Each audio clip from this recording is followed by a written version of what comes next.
Nou, ons kom nou vandag by, by les 28, ons stilstaan hier by ons ouer toerusting vir hierdie week. En in les 28 kom ons aan die einde van hierdie jaar se kateksasie onderrig. Nou, ons tema hier in les 28 is die belydenis van Petrus, en dan gaan hierdie belydenis van Petrus oor die feit, die wonderlike werklikheid dat Jesus die Christus is. Dit is iets van 'n hoogtepunt hier in die Lukas evangelie, mens kry dit ook in die Markus evangelie en Matteus evangelie. Die evangelie bou op tot by hierdie belydenis van Petrus en van daarop beweging is eintlik kruis toe. So ons is hier regtig in 'n hoogtepunt.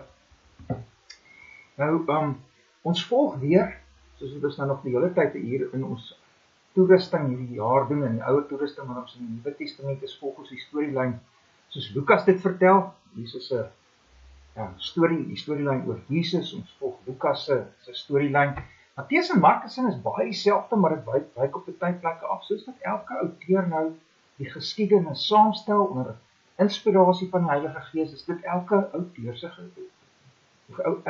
se geskiedenis, kan mens maar sê, sy weergawe van die geskiedenis van Jesus. En elke een het sy eie doel en lig sekere dinge uit. Ons volg die storielyn soos Lukas dit vertel. Nou, ons kry die belydenis van Petrus en die goeders wat daar rondom gebeur in Lukas 9 vers 18 tot 27. En dan daarmee saam van ons ook kyk nou so 2 verse in Markus se evangelie, Markus 8 vers 32 tot 33. Kom ons sê net so 'n bietjie waar gebeur hierdie belydenis van Petrus. Nou, onthou nou, Jesus is in Lukas 4 vers 14 tot in Lukas 9 vers 51 in Galilea, die Galilea bediening.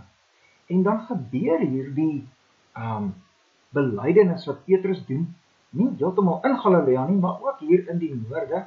Dit gebeur by Caesarea Philippi, in die omgewing van Caesarea Philippi. As ons nou hier langs die Jordaan opbeweeg, dus daar kry ons die berg Hermon ook, waar ons in die Psalms van lees baie maal. En dit gebeur hier in die omgewing van Caesarea Philippi, en dit sien ons raak in Matteus 16 vers 13 en Markus 8 vers 27. Maar voor ons nou dieper ingaan op Petrus se belydenis, kom ons gaan net eers 'n bietjie in op Lukas se storielyn. En ek dink kom ons maak dit ook ons eerste sessie vir ons ouer toerusting hierdie week, is Lukas se storielyn.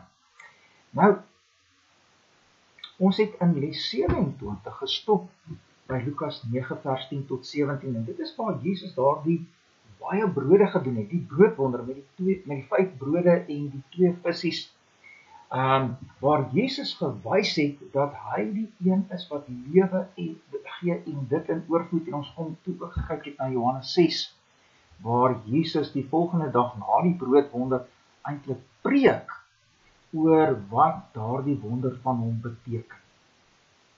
Nou, direk op die broodwonder vertel Lukas die geskiedenis van Petrus se belydenis van Jesus as die Christus. Nou, dit verskil van Matteus en Markus. By Matteus en Markus kry ons nog eers tussen die broodwonder en die belydenis van Petrus 'n klomp geskiedenis. Ons kry omtrent 2 hoofstukke by elkeen van hulle. En eers dan kom ons by die belydenis van Petrus. Ons kry in daardie 2 hoofstukke Jesus wat op die see loop, wat Lukas nie vertel nie. Dis daar in Markus 6 vers 45 tot 56 en Matteus het dit in hoofstuk 14 vers 22 tot 36. En daarna volg die hele konfrontasie tussen Jesus en die Fariseërs wat gaan oor die tradisies. Die Fariseërs het hierdie klomp tradisies waarmee hulle God dien, maar dis alles uitgedinkte tradisies en hulle bind jou gewete daaraan, en Jesus opponeer hulle baie sterk. Dis in Markus 7 vers 1 tot 23 en Matteus 15 vers 1 tot 20. En dan kry ons in Markus 7 vers 24 tot 30 die genesing van die dogter van die Sirofenisiese vrou. Daai selfde geskiedenis vertel Matteus ook vir ons in Matteus 15 vers 21 tot 28. En dan kry ons die genesing van die doofstomme man van Decapolis. Decapolis is nou hierdie gebied hier. En Markus vertel dit vir ons in hoofstuk 7 vers 31 tot 37. Matteus vertel nie daardie wonderwerk nie. En dan as ons aanbeweeg in Markus 8 in, dan kan ons in die eerste 9 verse die tweede vermeerdering van die brode. So hulle, Matteus en Markus vertel van die tweede vermeerdering van die brode. En ons kry daar die tweede vermeerdering van die brode in Matteus 15 vers 29 tot 39. En dan daarna is daar weer 'n hele gesprek wat Jesus het met sy disippels oor die suurdeeg van die Fariseërs, en dit is hulle gefeinstheid, hulle skynheiligheid. En dit is in Markus 8 vers 10 tot 21, nou skryf dit ook in Matteus 16 vers 1 tot 12. En dan het Markus ook die genesing van die blinde man van Betsaida. En Betsaida is nou daar. En dis Markus 8 vers 22 tot 26. Nou Matteus weer eens nie daar die geskiedenis. Maar met ander woorde, julle kan sien hierso, Matteus en Markus sit 'n klomp gebeure in tussen Jesus se broodwonder, die eerste vermeerdering van die brode, en Petrus se belydenis. Wat Lukas nie insit nie. Nou, hoekom is daar hierdie verskil? Wel, dit gaan weer eens, soos ons net ook al gesê het, oor elke outeur se spesifieke fokus. Lukas fokus vir ons hier in Jesus se Galilea bediening baie sterk op Jesus se prediking, Jesus se verkondiging. Dit begin daar in hoofstuk 4 vers 15, sien ons dat Jesus in die krag van die Gees in Galilea ingekom het, en dan preek hy in die sinagoges. Ons sien dit in vers 31 en vers 43, waar Jesus baie sterk klem daarop dat hy gekom het om die evangelie van die koninkryk van God te verkondig. Ons sien dit in hoofstuk 5 vers 1 weer, in hoofstuk 5 vers 17, hoofstuk 6 vers 6, hoofstuk 8 vers 1. En dan, saam met die verkondiging van die koninkryk, die evangelie van die koninkryk van God, en dat hy die koning is, doen Jesus ook wonderwerke wat dit wys. Nou die volgende ding wat ons sien, en ons begin het veral te sien in Lukas 8 vers 25 en 9 vers 9, is dat mense begin vra oor wie is Jesus? Ons kry dit by die disippels, en hoofstuk 8 vers 25 na wonderwerk, dan sê hulle, wie is hy tog, dat hy selfs die winde en die water gebied en hulle hom gehoorsaam is? En Herodes vra ook daar vraag, in hoofstuk 9 vers 9, Johannes het ek onthoof, maar wie is hierdie man van wie sal ek sulke dinge hoor? So hier kom hierdie vraag, Jesus se bediening loop in Galilea, neem sy loop in Galilea, Jesus preek, hy stuur sy disippels uit, die 12 apostels uit, en hulle preek, en al hoe meer en meer mense hoor die boodskap van die evangelie van die koninkryk, en dat Jesus die koning is. Maar wat ons daarmee saam sien, is dat mense hoor hierdie boodskap, maar hulle verstaan verkeerd, hulle verkeerde antwoorde oor wie Jesus is. Hulle sê, hy is Johannes die Doper wat opgestaan het uit die dood. Hulle sê, hy is Elia wat verskyn. Hulle sê, hy is een van die profete wat opstaan. Ons sien dit daar in hoofstuk 9, vers 7 en 8. In vers 19 sien ons dit weer, waar Jesus vir sy 12, of vir die disippels vra, luister, wie sê die skare is ek? En dan antwoord die disippels, Johannes die Doper, ander sê, hy is Elia, en ander dat hy een van die profete is wat opgestaan het. So, Jesus is besig met die bediening van hom, hy preek die evangelie, hy wys dat hy die koning is, maar daar is hierdie verkeerde antwoorde, en ons het verlede week dit ook gesien. En ons kon raak sien, dit is as gevolg van die verkeerde brille wat die skare op het, die verkeerde brille wat die Israeliete op het, hulle verkeerde idee oor die koninkryk, en oor die Messias, oor die Christus, oor die koning, maak dat hulle nie raak sien dat Jesus die koning van die koninkryk is. Dis die krisis. Ons kon laas week ook sien die teenstand wat daar kom. Hulle soek Jesus as die koning wat hulle moet bevry van die Romeine, en hulle moet bevry uit hulle aardse armoede, en hierdie goed is vir Jesus baie belangrik, maak geen fout nie, armoede is vir Jesus nie sonder niks nie, en onderdrukking deur tiranne, en onderdrukkende regerings is vir Jesus nie niks nie, maar Jesus se eerste doel wanneer hy kom met sy eerste koms is om ons te kom bevry uit die mag van sonde. Want wat help dit? Hy bring die koninkryk waar hy uiteindelik afreken met tiranne en met onderdrukking en al sulke goed, want daar gaan niks sulke goed op die nuwe aarde wees nie. Maar wat help dit? Hy bring dit maar jy kan nie daarin deel nie, omdat jy steeds 'n slaaf is van sonde en steeds onder die oordeel van God is.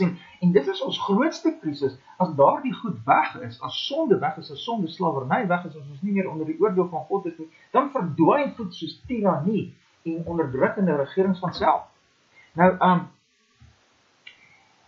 en dit is Jesus se groot doel. Hy kom om dit te bring, maar die Israeliete se verkeerde idee oor die Messias, oor die koning, en die koninkryk wat hulle soek, maak dat hulle in Jesus nie die koning sien. En tog, tussen al die vreemde antwoorde, klink Petrus se belydenis. Hy hoor, hy sien. Ek dink nie hy hoor en sien al alles reg nie, maar hy hoor en sien. Jesus is die Christus. Kom ons lees dit gou 'n bietjie. Voordat ek dit nou lees, wil ek net hierdie sê. Dit is Lukas se storielyn. So Lukas wys vir ons Jesus se verkondiging. Lukas wys vir ons hoe die boodskap sy loop neem. Lukas wys vir ons die verkeerde idees en die verkeerde antwoorde, maar dan wys Lukas vir ons Petrus, wat reg hoor en reg sien. Nog nie alles reg hoor en alles reg sien, en tog, dis daar. Dis Lukas se groot storielyn. Dis die ding wat hy vir ons wil uitlig hier in Jesus se Galilea bediening. Kyk 'n bietjie daarna Lukas 9 vers 18. En toe hy besig was om alleen te bid, aan Jesus, was die disippels by hom en hy vra hulle en sê, wie sê die skare is ek? En hulle antwoord en sê, Johannes die Doper, en ander Elia, en ander dat een van die ou profete opgestaan. En Jesus sê vir sy disippels, maar julle, wie sê julle is ek? En Petrus antwoord en sê, die Christus van God. Wonderlik. Petrus antwoord en sê, U is die Christus van God. Die Christus wat God gestuur het. U is die gesalfde. U is die een wat die koning van die koninkryk is. U bring die koninkryk. Petrus sien iets daarvan in Jesus en hy bely dit en is 'n regte belydenis en is wonderlik. Dis nie asof Jesus se missie net 'n mislukking is nie. Nee, hier is Petrus.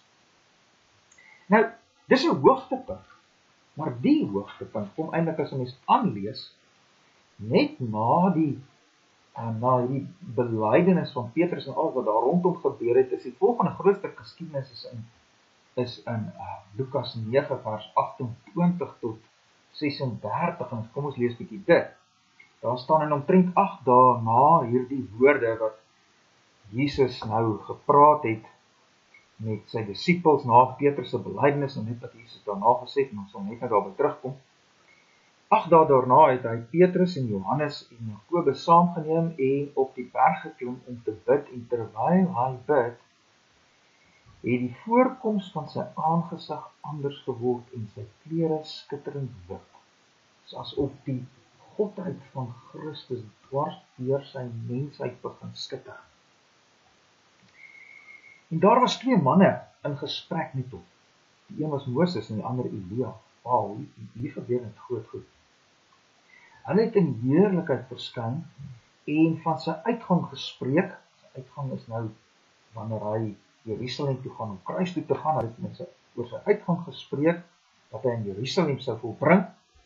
En Petrus en die wat saam met hom was deur die slaap oorweldig, maar toe hulle wakker word, sien hulle sy heerlikheid en die 2 manne wat by hom staan, en toe hulle